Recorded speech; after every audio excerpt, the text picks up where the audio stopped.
Assalomu alaykum hurmatli ko'rmanlar. Sharq Turkiston ovozining kundalik xabarlarini ko'rishingizni qarshi olamiz. Xalqaro jinoiy ishlar sudi Uyg'urlarning irqiy qirg'inchilik arzini qabul qilishni rad qildi. Xitoy fuqarolarining qochib ketishining oldini olish uchun Xitoy Berma chegarasida Saddichin sepilni qaytadan qurmoqda. Amerikaning embargo yurgizishi Turkiyaning qattiq noroziligini qo'zg'adi. Yevropaning nurg'un joylarida Rojdestvo bozori Xitoy virusi sababidan amaldan qoldirildi. Tövəndə rextanlar xəbərlərimizin təfsili məzmunları da olsun.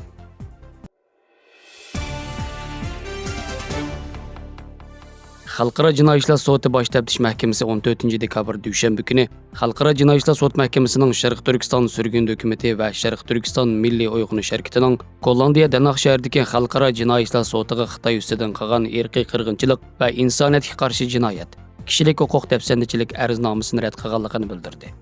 Fransiya agentligining xabar qilishicha, Xalqaro jinoiy ishlar sudining bosh taftishi Fato bin Sodaning bildirishicha, bu ayblashlarning hammasining Xitoy zaminida yuz berganligini, Xitoyning Xalqaro jinoiy ishlar sudiga imzo qo'ygan davlat emasligini, arznamadagi jinoyat sudning huquqini yurgizishidagi territoriyalik oldingi sharq tushmaydiganligi, shunga arziga qarta harakat qo'llanolmaydiganligini bayon qilgan. Uning qayd qilinishicha, Uyg'urlarning Tojikiston va Kambodjadan Xitoy qaytarganligiga doir ayrim talablarmi bu arzni qabul qilishga asos bo'la olmaydi ekan. Lekin Xalqaro jinoiy ishlar sudi dokladida yana Uyg'ur arzdorlarining advokatlarining sud mahkamasidan uning yangi dalil isbotlar asosida qarorini qayta o'ylashini talab qilganligini bildirgan. Xalqaro jinoiy ishlar sudining qarori xalqarada Xitoyning Uyg'urlarga tutgan muomalasi irqiy qirg'inchilik degan qarash bag'ansir kuchayotgan bir vaqtda chiqarilgan. Xitoy ishlari bo'yicha xalqaro parlamentlar hamkorligi 2020 yil iyun oyida demokratik davlatlarning parlament a'zolarining Xitoyga munosabatli masalalarda o'zaro hamkorlashish maqsadida qurilgan hamkorlik tashkiloti bo'lib, 9 noyabr kuni bu hamkorlikdagi 16 davlatdan 63 nafar parlament a'zolari birlikda Xalqaro jinoiy ishlar sudiga Xitoyning Uyg'urlarga irqiy qirg'inchilik yurgizayotganligi haqida sunilgan arzini qabul qilib tekshirishni talab qilgan. Bu yil iyul oyida Angliyadagi bir advokatlar guruhi Sharq Turkiston surgun dokumenti bilan Sharq Turkiston milliy uyg'unish harakatiga vakolatan Xalqaro jinoiy ishlar sudiga 80 betlik bir arznoma sunib, Xitoy hukumatining Uyg'urlar qirda irqiy qirg'inchilik va insoniyatga qarshi jinoyat sodir qilayotganligini, Xalqaro sudining Xitoy ustidan tekshirish berishini talab qilgan.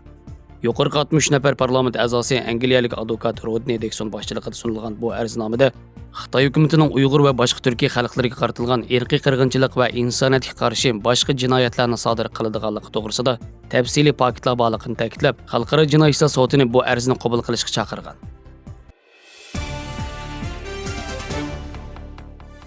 Xitoy hukumati Yunnan bilan Bermaning chegara rayonida to'sma tom yasab, fuqarolarning chegaradan qonunsiz qochishini oldini olgan.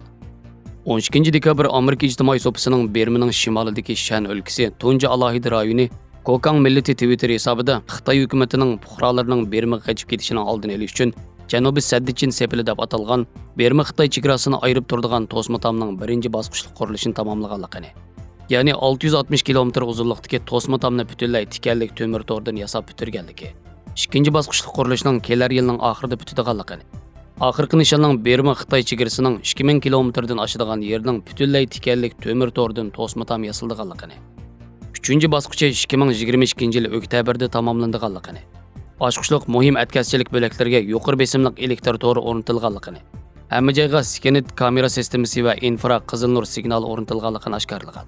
Amo ismli Yunnan chegara aholisi neft turbi sopisiga sin ko'rinish yo'llab Xitoy hukumatining bu yilning beshida to'sma tom yasashga boshlaganligini, aslidagi oddiy yog'och rishotkaning o'rniga tikanlik temir to'rdan to'sma tom yasalganligini, Xitoy Berma chegarasidagi g'arbiy Yunnan o'lkasi Wanding chegara eg'izida Wanding bilan Bermani bir o'stan ayirib turadiganligi, bu yerda Xitoyning nazorat qilish uskunalarini remont qiladigan ishchilar borligi, atrofning hamma yerida nazorat uskunalarining borligini bildirgan.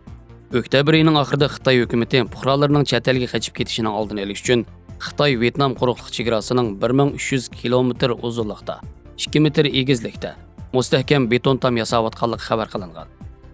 O'qituvchilarning bildirishicha, hozir davlatni taqashla emas, Xitoyning madaniyat inqilobi davriga qaytishi bo'lib, intayin muhim alohidalik shuki, fuqarolarning sirtqa chiqishini qattiq cheklab, chiqqanlarni har xil sabablar bilan tutgan. Sharqiy Janubiy Osiyo Xitoydan qochishning asosiy yo'li bo'lib, Xi Jinping hokimiyatga chiqqandan keyin umumyuzlik chet elga chiqish tas bo'lgan. Vaziyat kun sari jiddiylashib, chet elga chiqish emas, balki chet eldagilarni tutqun qilib qaytarib ketmoqda.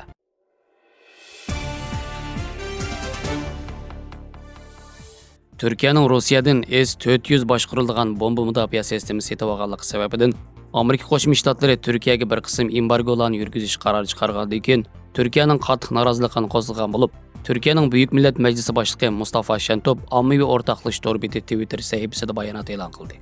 U bayonotida Amerika Qo'shma Shtatlarining Turkiyaga qo'ygan embargo qarori qattiq noroziligini bildirdi. Muavin Cumhur Reisi Fuat Oktay Turkiyaning qat'iy tiz bukmas irodasini har qanday bir davlatning embargo qarori qilchim ta'virtamaydi. Gerçi Amerika Qo'shma Shtatlari davlatimizga embargo yurgizish qarorini chiqargan bo'lsa-mu, lekin Turkiyaning davlat mudofaa sanoati sohasida ulug'vor nishonlarga yetish yo'lida tashlayotgan qadamlari qat'iy davomlashadi degan.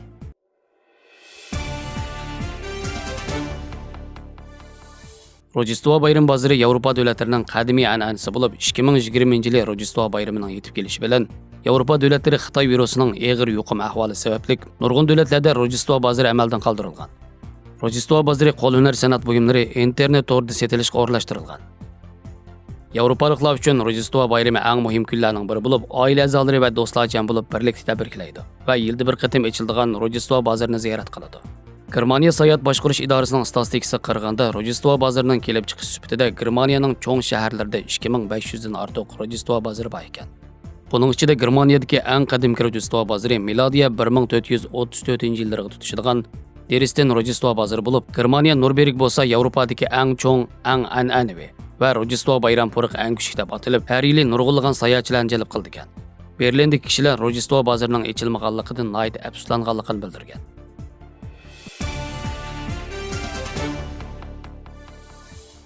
Xabarlarimizni ko'rganingizga rahmat. Ko'rishguncha omon bo'linglar. Xayr xo'sh, Allohga omonat.